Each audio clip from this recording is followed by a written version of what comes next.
अस्सलाम वालेकुम जनाब, मैं हूं आपका अपना शेफ ज़ाकिर और मौजूद हूं आप सबके साथ अपने शो ज़ाकिर किचन को लेके। दो सफ़र हैं जनाब, दोनों देसी मज़ेदार लेकिन रूटीन से हट के।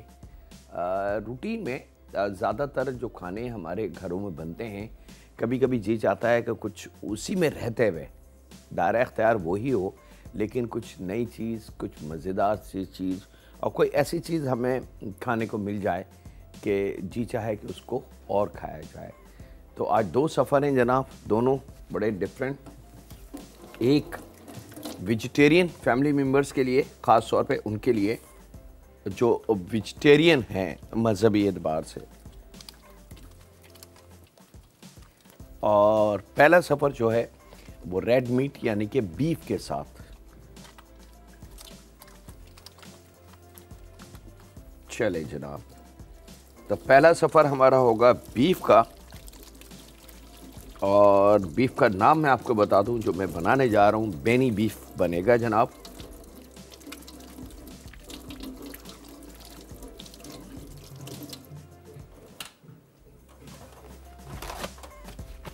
अच्छा, इसके लिए बीफ का जो इस्तेमाल हम करेंगे वो है अंडरकट, याद रखिएगा। और अंडरकट के बहुत सारी चीज़ें मैं पहले भी बता चुका हूँ। जब भी मुझे मौका मिलता है, टाइम मिलता है, मैं कुछ ना कुछ अंडरकट के बारे में बताता हूँ। उसका फ़ायदा ये होता है कि हो सकता है कि आप में से बहुत सारे लोग उसको जानते हों और बहुत सारे नए देखने वाले हों जिन्होंने शायद वो पिछले प्रोग्राम ना देखे हों। तो उसका फ़ायदा ये होता है कि जो पुराने देखने वाले मेरे साथ चले आ रहे हैं, मेरे फैमिली मेम्बर, उनको वो चीज़ रिवाइज़ हो जाती है अगर कहीं कुछ चीज़ मिसअंडरस्टैंडिंग हो, और जो नए देखने वाले हैं उनको नए से पता चल जाता है कि हाँ जी ये इतनी कीमती चीज़ है। तो बीफ अंडरकट अल्लाह ताला ने जानवर के जिस्म में ज़्यादा से ज़्यादा इसका वज़न 3 या 4 किलो रखा है। बहुत हैवी जानवर होगा 7-8 किलो। इससे ज़्यादा बीफ अंडरकट का गोश्त एक जानवर में से, बेशक वो जानवर 10 मन का क्यों ना हो, 12 मन का क्यों ना हो, लेकिन इससे ज़्यादा नहीं निकलेगा। अंडरकट को और आसान ज़बान में समझाने के लिए मैं बता दूं कि जो वायरों का एक जंक्शन जिसको हम कहते हैं कि बहुत सारे कहीं वायर जमा करके और उसको कंट्रोल या पैनल, बहुत सारे वर्ड्स हैं इसके लिए, कि वहाँ से सारे तार निकलते हैं और हर चीज़ ऑपरेट होती है। यानी कि आप पंखा खोल लें, लाइट खोल लें, फ्रिज खोल लें, वॉशिंग मशीन, लेकिन वायरिंग जो होगी यानी कि जंक्शन जो होगा, मेन लाइन वो एक होगी, वहाँ से वो कंट्रोल। तो कुदरत ने अंडरकट को मेन लाइन या जंक्शन का मकाम दिया है। ये पूरी बॉडी को चलाने, फिराने, उठाने, बिठाने में मदद देती है। अगर अल्लाह ना करे इस गोश्त के हिस्से पे चोट लग जाए या गोश्त फट जाए या डैमेज हो जाए तो फिर आदमी हिलजुल नहीं सकता। ये जो मैं हाथ को ऐसे चला रहा हूँ या हाथ को मैंने ऐसे ऐसे कर लिया, इन तमाम अमल के पीछे अंडरकट का है असर, क्योंकि इसमें इतने बारीक बारीक अल्लाह ताला ने तारों के जंक्शन दे दिए हैं जो हमारे जिस्म को कंप्लीटली कंट्रोल करते हैं।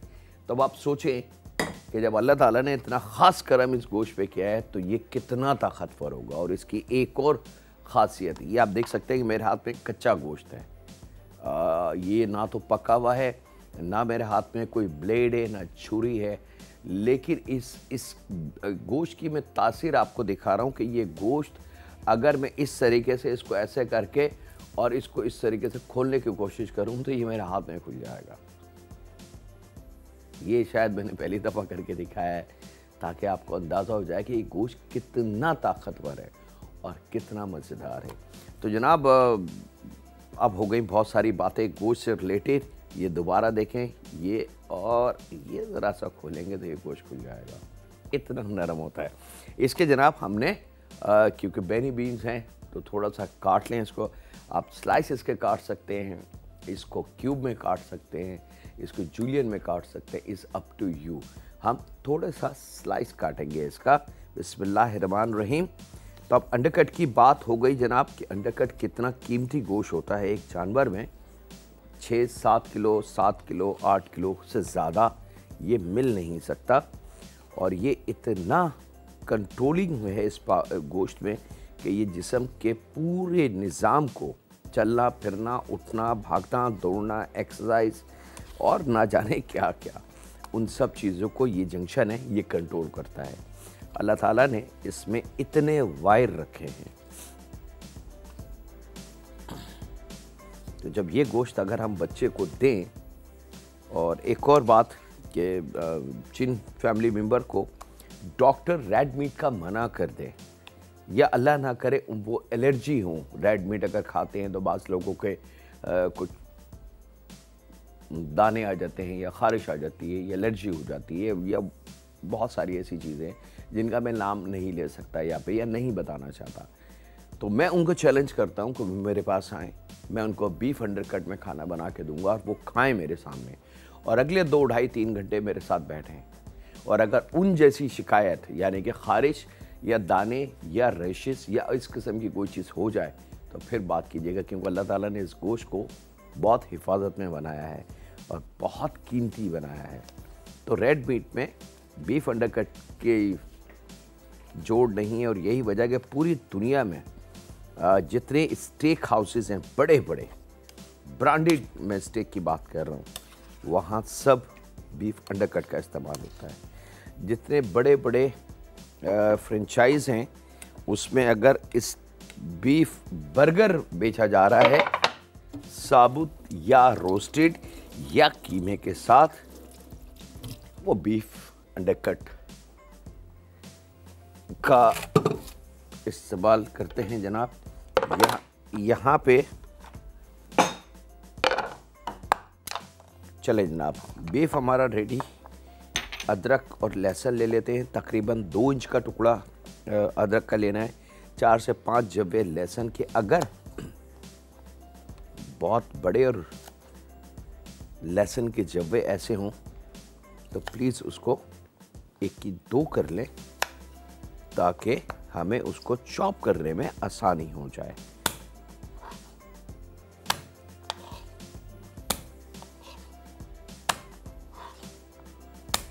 ये इस अमल से शुरू में तो शायद आपके हाथ में तकलीफ हो, लेकिन आहिस्ता आहिस्ता इंशाअल्लाह ताला आपको आदत, आपका हाथ इतना इसको अंडरस्टैंड कर चुका होगा कि आपको अच्छा लगेगा। बहुत सारी एक्सरसाइज हैं, अगर हम थोड़ा सा योगा को पढ़ें, योगा के बारे में स्टडी करें तो आपको अंदाज़ा होगा कि बहुत सारी योगा में ऐसी ट्रिक एक्सरसाइज हैं जिसके अंदर कुछ भी नहीं करना पड़ता। इन हाथों की मदद से हम बहुत सारी एक्सरसाइज कर सकते हैं। सबसे जो कीमती होता है वो बाद आपने लोगों को देखा होगा, वो इस तरीके से हाथों को ऐसे ऐसे ऐसे ऐसे करते हैं, ये स्ट्रेस ख़त्म करने के लिए भी होता है।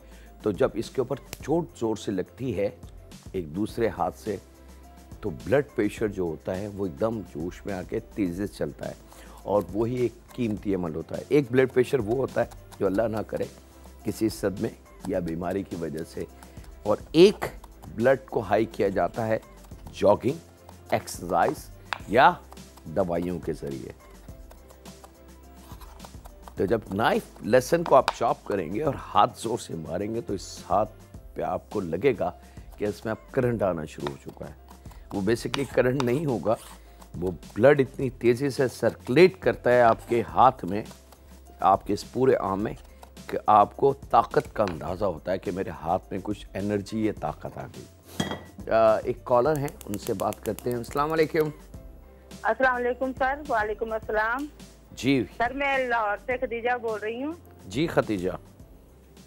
सर आपका प्रोग्राम बहुत अच्छा है, जब तक मैं ना देखूं तो मुझे ऐसा लगता है जैसे मेरी कोई बहुत कीमती चीज गुम हो गई है।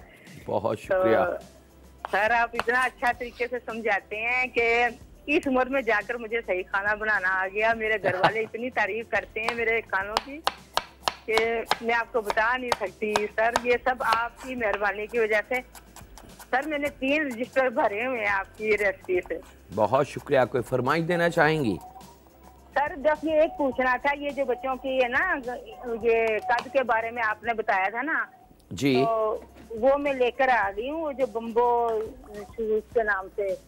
तो ये पूछना था कि ये किस तरह से बच्चों को देनी है और खिलाना है, कैसे खिलाना है, और कितनी उम्र के बच्चों को कितनी खुराक यानी कि देनी है, और इसके अंदर जो पानी है क्या वो भी इस्तेमाल कर सकते हैं? चलें, बहुत शुक्रिया।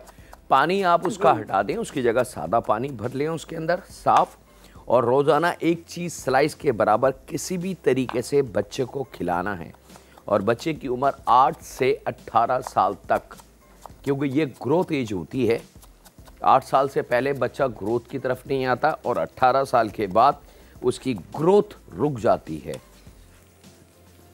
तो 8 से 18 साल एज फैक्टर हो गया, और दिन में एक दफ़ा खिला दें चीज़ स्लाइस के बराबर, और उसका पानी ना इस्तेमाल करें, वो फेंक दें, उसकी जगह सादा मिनरल वाटर भर के उसमें रखें और टिन से निकाल के किसी प्लास्टिक के डब्बे में उसको रखें। बहुत शुक्रिया जी। अच्छा, यहाँ पे अदरक और लहसुन हमने शामिल करना है क्वार्टर कप ऑयल के साथ, और इसको खूब अच्छी तरीके से हमने फ्राई करना है। याद रखिए, अदरक और लहसुन पे हल्का सा कलर आना चाहिए, कच्चा नार है और एकदम जल के ब्लैक ना हो, क्योंकि अभी इसको हमने आगे तक पकाना है। तो अगर हम इसको यहाँ ब्लैक कर देंगे तो ये थोड़ी सी देर के बाद ये जलना शुरू हो जाएगा और इसका कलर चेंज हो जाएगा। तो लहसुन अदरक को इतना आपने पकाना है कि इस पर हल्का सा कलर आ जाए।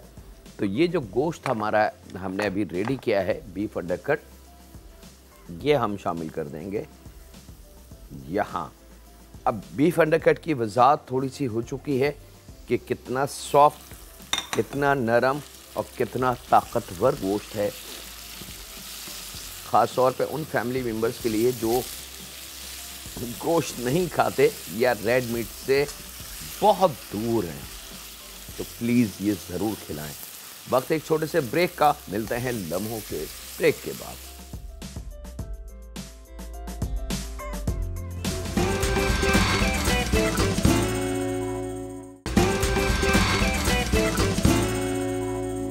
वेलकम बैक जनाब। ब्रेक से वापस आ चुके हैं। यहाँ पे बीफ को खूब अच्छी तरीके से हमने फ्राई कर लेना है, और यहाँ पे अब ले लेंगे एक अदद दरमियानी प्याज, और इसको हमने बारीक स्लाइस करके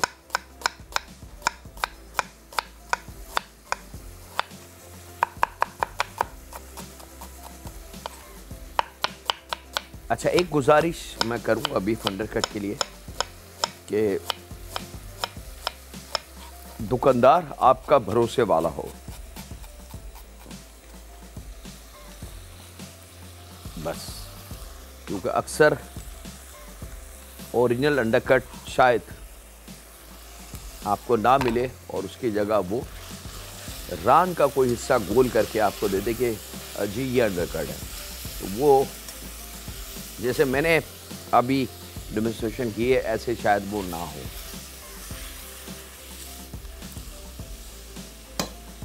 अब एक सवाल कि जाकिर भाई, हम तो शेफ़ नहीं हैं, हम दुकानदार से कहते हैं कि अंडरकट दे दो, वो हमसे पैसे भी चार्ज करता है, तो हम ये कैसे पहचानें कि वो अंडरकट हमें सही दे रहा है या गलत? ये सवाल यकीनन आप में से बहुत सारों के जहन में होगा। अब मुझे नहीं पता कि ये सवाल मुझ तक कुदरत ने कैसे पहुंचाया। आई एम श्योर आप में से बहुत सारे लोगों के जहन में सवाल होगा कि दुकानदार तो हमें कुछ भी दे सकता है, दुकानदार मानते कहाँ हैं, अपनी करते हैं। बिल्कुल सही बात है, क्योंकि वो दुकानदार है। सबसे आसान तरीका अंडरकट लेते वक्त कि उससे बोले भैया दिखाइएगा, और गोश्त को लेके अपना अंगूठा ज़रा सा उसके अंदर गड़ा के देखें। अगर बहुत आसानी से वो अंगूठा आपका गोश्त के आर पार या गोश्त के अंदर तक गड्ढा कर दे तो समझ ले वो अंडरकट है। और अगर आसानी ना लगे, बहुत ताकत इस पे सर हो या जगह ना मिले, तो समझ लें कि वो अंडरकट नहीं है, वो धोखा है। ठीक है, क्लियर हो गई ये बात। यहाँ प्याज हमने शामिल करी, इसको कंटिन्यू पका रहे हैं। यहाँ पे एक अदद शिमला मिर्च हम लेंगे, और शिमला मिर्च को भी हमने थोड़ा सा लंबाई में काट के थोड़ा सा छोटा कर लेंगे, रफली सा।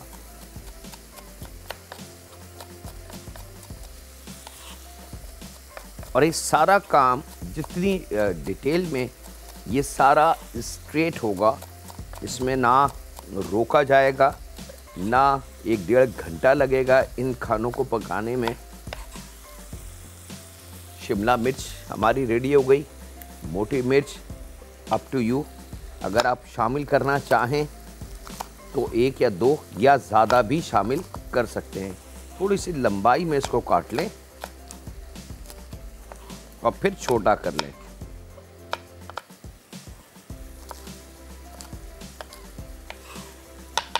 तीन अदद टमाटर छिलके के बगैर,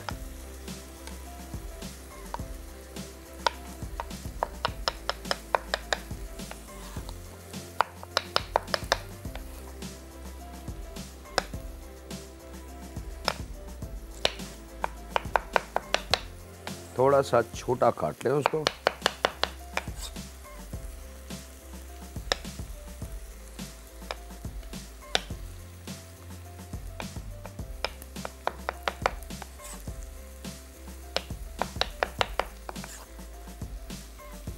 प्याज जब नरम हो जाए तो शिमला मिर्च और टमाटर दोनों एक साथ इसमें हमने शामिल कर देने हैं, और हरी मिर्च भी।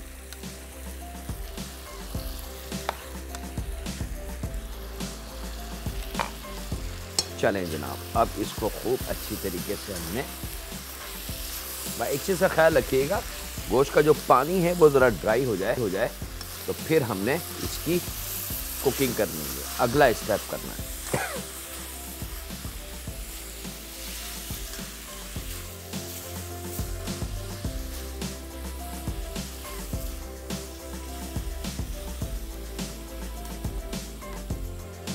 और एक और चीज़, बहुत सारे कॉन्टिनेंटल खानों में जो सॉस बनते हैं, बहुत सारी रेडीमेड सॉस आपको बाज़ार से मिल जाएंगे, जिसमें 2-3 के नाम मैं आपको बता दूं, शायद आपने देखा हो या आपकी नज़र से गुजरा हो। Barbecue sauce, steak sauce, brown sauce, I am sure ये बॉटल्स में आपको नज़र आ गए होंगे किसी न किसी शक्ल पे। उस सॉस के पीछे जो फ्लेवर है वो गाय के गोश्त की हड्डी का है, ठीक है, याद रखिएगा। एक कॉलर हैं, उनसे बात करते हैं। अस्सलाम वालेकुम। हेलो। हेलो जी, जाकिर बात कर रहा हूँ, बात कीजिए। जी जी जी, अस्सलाम वालेकुम। वालेकुम सलाम। जाकिर भाई, आपका प्रोग्राम बहुत अच्छा है, हम बहुत शौक से देखते हैं। जो मेरे मियाँ है ना, वो खास तौर पे आपका प्रोग्राम सुबह 11 बजे लगा के बैठ जाते हैं। बहुत शुक्रिया। और वो जो जितनी डिशें बनवाते हैं, फिर वो कहते हैं ये डिश मुझे बना के दो अभी, और वो हम ट्राई करते हैं और माशाल्लाह बहुत बहुत अच्छी होती है। आप बहुत सफाई से डिशें बनाते हैं, और आप जो दुआएं देते हैं ना, बहुत मैं कहती हूँ कि माशाल्लाह बहुत अच्छी दुआएं देते हैं, जो बेटी के लिए देते हैं आपको। बहुत शुक्रिया।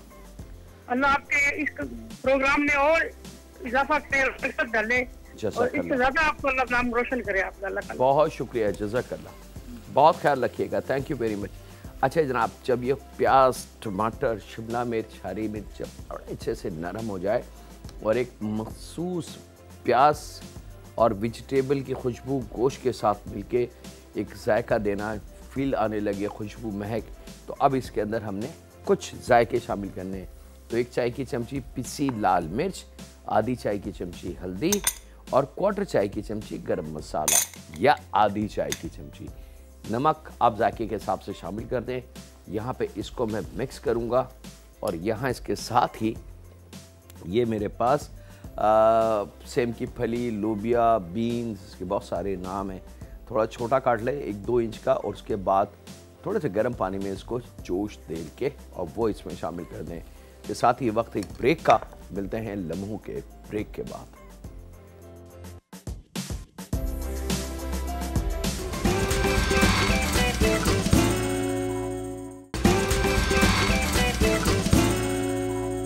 वेलकम जनाब। ब्रेक से वापस आ चुके हैं। अब इसको बहुत स्लो आंच करके आपने इन बीन्स को मिक्स करना है। अच्छा, बीन्स को उबाल ज़रूर लीजिएगा, कच्चे शामिल मत कीजिएगा। उसका नुकसान ये होता है कि बाज़ लोगों के जहन में ये है कि जायका बड़ा अच्छा हो जाएगा। बिल्कुल हो जाएगा, इसमें कोई शक नहीं है, लेकिन हमारा उसके साथ साथ हमारा खाना ओवर कुक हो जाएगा। तो बीन्स तो गल जाएगा, लेकिन बाकी का जो जायका है वो सब हवा में गायब हो जाएगा और फिर हमें मज़ा नहीं आएगा कि हम खा क्या रहे हैं।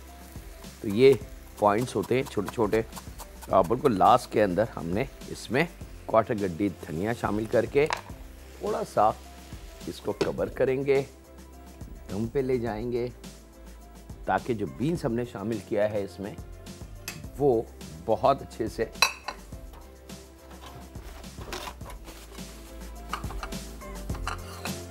अब दूसरा सफ़र है जनाब।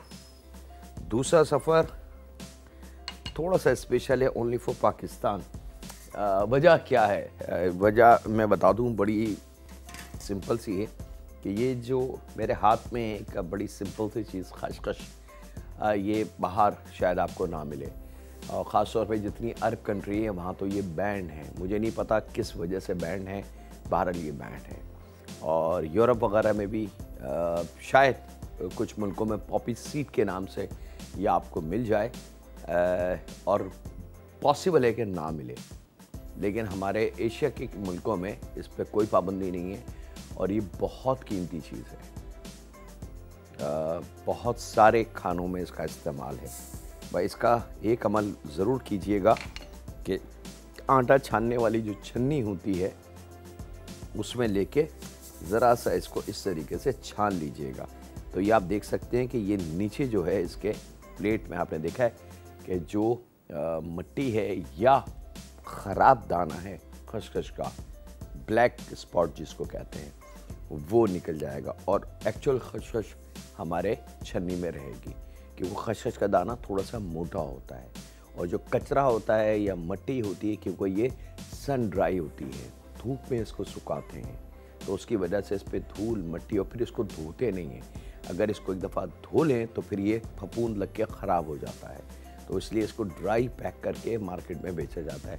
तो खसखस ला के थोड़ा सा स्टैंडर्ड जो आटा छानने की छन्नी है इसे रख के आप ऐसे करेंगे तो ये मिट्टी और जो ब्लैक स्पॉट यानी कि काले दाने होंगे जो ख़राब हो चुके होंगे वो प्लेट में आ जाएंगे और हमारी एक्चुअल खसखस रेडी होगी। यहाँ पे इस खसखस को हमने मसाला पीसने की मशीन में पीस लेना है।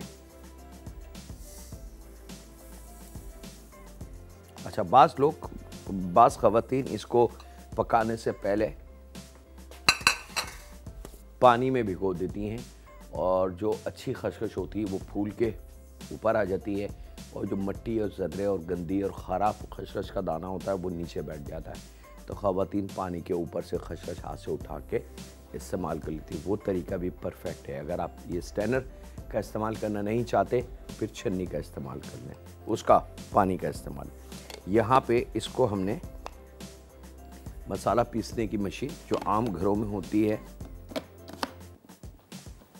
उसमें इसको पीस लेना है।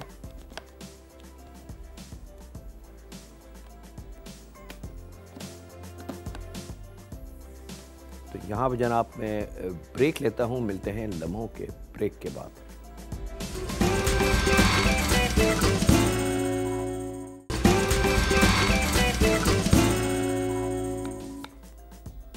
वेलकम बैक जनाब। ब्रेक से वापस आ चुके हैं। खसखस तकरीबन 2 टेबल स्पून हमारे पास थी, अब 2.5 से 3 टेबल स्पून भी ले सकते हैं। अच्छा, खसखस के बारे में बता दूं कि नुकसानदेह नहीं है, बहुत कीमती है। घर में अगर कोई दादी नानी हो तो आप उनसे पूछ सकते हैं कि खसखस उबाल के उसका पानी पीने से क्या क्या फ़ायदे हैं, या खाने में खसखस का इस्तेमाल कितना कीमती है। और इवन पुराने ज़मानों में अगर मैं बात करूं आज से 40-50 साल पहले की, तो कहीं ना कहीं ये किताबों में ज़रूर आपको मिल जाएगा, या कोई दादी कोई नानी ज़रूर ऐसी होंगी जो आपको ये बताएंगी और मेरी इस बात की तस्दीक करेंगी कि बेटा अगर बच्चा परेशान कर रहा है, बहुत ज़्यादा रो रहा है, समझ नहीं रहा, तो थोड़ा सा खसखस का पानी उबाल के 1 या 2 चम्मच उसको पिला दो।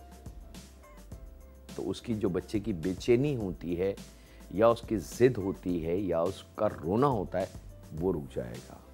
ये वो बातें मैं आपको बता रहा हूँ जो आजकल हमारे दौर में, हमारी किताबों में या हमारे कल्चर में नहीं है। 40-50 साल पहले इसलिए मैंने ज़िक्र कर दिया। यहाँ पे जनाब आलू लेने हैं 4 से 5 अदद, उसके 1 के 8 पीस कर लें आप, इस तरीके से 2 करके, और 4 कर लें 1 पार्ट के। अच्छा, आलू थोड़े से उबले हुए होने चाहिए, यानी कि 3/4, थोड़ी सी कसर उसमें हो, या जैसे कनी जिसको हम राइस की कहते हैं, अब वो चीज़ होनी चाहिए आलूओं में।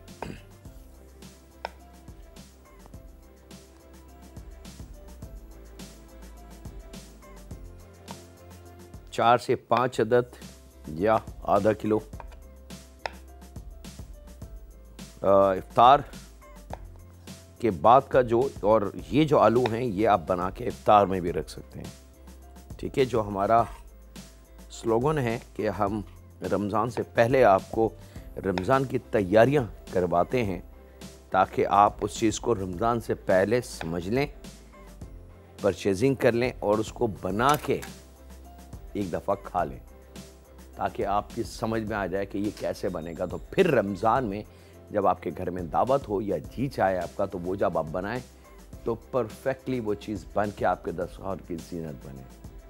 हमारा कोशिश, हमारा मकसद हमारे शो का यही है कि इल्म को ईमानदारी और सच्चाई के साथ आप तक पहुँचाएँ, ताकि खाने के साथ साथ थोड़ी सी इल्म में इजाफा भी हो। एक कॉलर हैं, उनसे बात करते हैं। अस्सलाम वालेकुम। वालेकुम अस्सलाम। शेफ जाकिर, कैसे हैं आप? जी मैं अल्लाह का शुक्र, मैं बिल्कुल ठीक ठाक हूँ। अच्छा, मुझे आप बहुत बहुत बहुत अच्छे लगते हैं, आपकी कुकिंग बहुत पसंद है, बहुत शौक से देखते हैं, और बहुत टाइम से मैं आपसे बात करना चाह रही हूँ, लेकिन मेरी आपसे और हो नहीं पा रही। चलें, कोई और मुझे पूछना था मायोनीज़ के बारे में, कि मायोनीज़ की जो क्वांटिटी होती है, उसमें जो चीज़ें डलती हैं, उसकी मुझे बताएं, क्योंकि मैंने कोशिश की है बनाने की, लेकिन वो बहुत ना पतली हो जाती है, बहुत वो पानी की जैसे हो जाती है, वो सही से पकती नहीं है। और उसके अलावा मुझे स्टोन ओवन के बारे में बताइए, स्टोन ओवन जो हम लोग चूल्हे पे बना सकते हैं, पिज़्ज़ा वगैरह या कुछ भी बेकिंग। ठीक है, बहुत शुक्रिया जी आपकी कॉल का। पहले मैं ओवन का बता दूं आपको कि स्टोन ओवन कुछ लोगों ने चूल्हे को, ये जो चूल्हा है इस वक्त जिस पर मैं कुकिंग कर रहा हूँ, इसको ओवन का दर्जा दिया है या इसको ओवन बनाने की कोशिश की। वो बेसिकली राइट तरीका नहीं है। वो सिर्फ अपने काम को या अपने शो को भरने वाली बात थी कि जी आज का शो हो जाए। तो मैं रिक्वेस्ट करूंगा कि इस किस्म का कोई काम आप घर पे ना करें, क्योंकि वो ख़तरनाक भी है और डेंजर भी है। क्योंकि जब चूल्हे पे आप ईंटें या रॉक्स या कुछ चीज़ें रख के चूल्हा खोलेंगे, वो ईंटें गर्म होंगी, उसके अंदर आप कुछ कोशिश करेंगे बनाने की, तो चीज़ पॉसिबल नहीं है। अगर वो ईंटें गर्म गिर गई या कुछ और हो गया, खुदा ना खासा मार्बल का अगर आपका काउंटर है वो क्रैक हो गया, या चूल्हा टेढ़ा हो गया स्टील का, या अगर कांच का गिलास है तो वो उसी वक्त टूट जाएगा। ये इस किस्म के हादसात होंगे। तो खुदारा ऐसा कोई अमल ना करें। मुझे नहीं पता कि वो किन लोगों की इंफॉर्मेशन है या क्यों। हाँ, क्ले पॉट ओवन बनते ज़रूर हैं। वो बाकायदा खुली जगह पे, कच्ची ज़मीन पे पूरी ढेरी बनाते हैं ब्लॉक्स की। पहले और नीचे का फर्श बनता है, बड़ा वज़नी, मोटा, तकरीबन 2.5 से 3 फीट ऊंचा ज़मीन की सतह से। फिर उसके ऊपर लाल वाली ईंटों से लकड़ी लगा के उसको पूरी गोलाई से चुना जाता है। फिर उस पर चिकनी मिट्टी लगाई जाती है। फिर उसके ऊपर एक ख़ास किस्म की भूसा होता है, यानी कि वो आम भूसा नहीं होता जो हम जानवर को खिलाते हैं। वो एक रुई होती है जो हीट प्रूफ होती है, जो अक्सर मुख्तलिफ़ मशीनों में या एसी की फ़िटिंग में लातदाद जगहों पे इस्तेमाल होती है। वो उस पे बिछाई जाती है और फिर उसके ऊपर मज़ीद एक पैकिंग की लेयर लगती है और फिर उस पर सीमेंट कचरा वचरा भर के खूब मट्टी बन के फिर उसको पैक कर दिया जाता है। और फिर तकरीबन कोई 15-20 दिन बाद वो जो नीचे की लकड़ी सपोर्ट होती है उसको हम हटा लेते हैं। जैसे अक्सर आपने घर बनते हुए छतों को देखा होगा कि लकड़ियाँ लगी होती है और उस पर छत बन जाती है और फिर महीने बाद वो लकड़ी हटती है तो छत अपनी जगह रहती है, सेम वही। और फिर उसके अंदर बाकायदा वेंटिलेशन का एक सिस्टम होता है, आग लगाने का एक सिस्टम होता है, बहुत सारे उसके ट्रिक्स पॉइंट्स होते हैं। और फिर उसके अंदर लकड़ी जला के अंदर उन ब्रिक्स को जो अंदर बनी है उसको गर्म किया जाता है और फिर उस हीट में खाने को तैयार किया जाता है। तो वो तो क्ले पॉट ओवन कहलाता है। लेकिन ये चूल्हे वाली जो ट्रिक है ये ज़रा मुश्किल है और मैं मशवरा कम से कम अपनी ज़ात से आपको नहीं दूंगा कि आप इतना ज़्यादा अपने मतलब परेशानी की तरफ जाएं और हासिल आपको कुछ भी ना हो।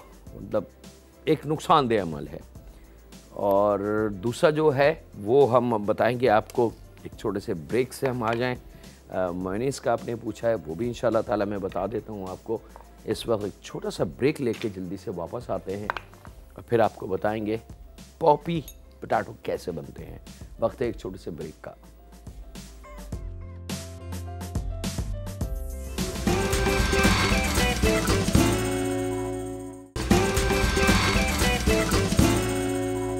वेलकम बैक जनाब। ब्रेक से वापस आ चुके हैं। पॉपी पोटैटो हम बना रहे हैं जनाब। यहाँ पे ऑयल हमने लिया 4-5 टेबल स्पून, उसके अंदर सूखी वाली गोल मिर्च 1 की 2 करके 4-5 दाने और उसमें कटे हुए आलू हमने शामिल किए हैं। यहाँ पे मेरे पास आधी चाय की चमची के बराबर साबुत ज़ीरा है, आधी चाय की चमची राई दाना, आधी चाय की चमची कलौंजी, आधी चाय की चमची सौंफ और 1/4 चाय की चमची हल्दी। ये चीज़ें हमने शामिल करनी है। साथ में जायके के हिसाब से नमक और यहाँ पे इसके साथ ही थोड़ा सा हरा धनिया चॉप करके साथ ये सारे काम एक साथ करने हैं। और हरी मिर्च बारीक काट 2 अदद, 3 अदद, 4 अदद बगैर किसी डर के, ठीक है। ये हमने शामिल कर देनी है। यहाँ नमक आप अपने जायके के हिसाब से शामिल करेंगे।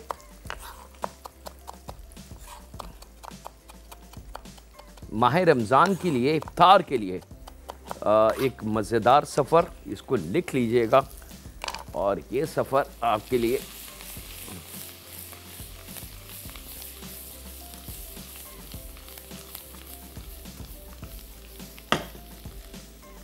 खूब अच्छी तरीके से उसको पका लें।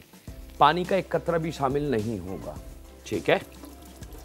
अब मसाला भुन रहा है, ऑयल है, आलू हैं, उसके अंदर धनिया, हरी मिर्च, बाकी की तमाम चीज़ें बड़े मज़े से पक रही हैं। इसको ज़रा सा और चंद लम्हों बाद बहुत अच्छी खुशबू आपके पूरे किचन में होगी, जिसमें आपको सौंफ की भी आएगी, कलौंजी की भी, राई दाने की भी, ज़ीरे की भी, ये तमाम खुशबू आने लगेंगी। जब ये खुशबू आने लगे तो यहाँ पे ये जो खसखस हमने पीसी है साफ़ करके 2 से 3 टेबल स्पून, ये खसखस हमने यहाँ शामिल कर देनी है, ठीक है। अच्छा, ये पॉपी पोटैटो, इसका एक्चुअल नाम, आप इसको अचारी आलू भी कह सकते हैं, आप इसको चटपटे आलू भी कह सकते हैं। इफ्तार के दस्तरखान के लिए बहुत कीमती है, एक मज़ेदार सा। और उसके बाद आपने इसको, जब मसाले की खुशबू आ जाए तो फिर इसके अंदर बहुत हल्का सा, जब पॉपी सीड शामिल कर दें इसमें, ठीक है, पीसी भी, तो उसके बाद थोड़ा सा पानी सिर्फ पॉपी सीड के लिए, थोड़ा सा चंद कतरे ऑयल शामिल करेंगे और उसके बाद ताकि एक फ्राई वाला अमल उसमें आ जाए। और फिर यहाँ पे थोड़ा सा पानी। अब क्योंकि पॉपी सीड में कुछ भी नहीं है, अगर हम उसके अंदर पानी शामिल नहीं करेंगे तो वो जल जाएगी, क्योंकि वो पाउडर बन चुकी है। बाकी के जो हमने ड्राई स्पाइसेस शामिल करते उसके लिए तो हमारा ऑयल था, उसमें उसको कड़कड़ाना था, यानी कि ऑयल में भूनना था। लेकिन पॉपी सीड को हम भून नहीं सकते थे। पॉपी सीड को बाकायदा पानी के साथ पकाया जाता है। तो यहाँ पे चंद लम्हे इस तरीके से इसको आपने पकाना है। चूल्हे की लो हम स्लो कर दें और यहाँ वक्त है जनाब बेनी बीफ के लिए दिखाने का। बिस्मिल्लाहिर्रहमानिर्रहीम।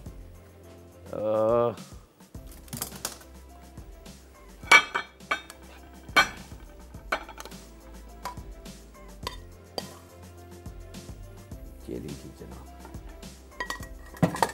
किसी भी पुलाव, चना पुलाव, जीरा पुलाव या सादा पुलाव या उबले हुए राइस के साथ सर्व करें।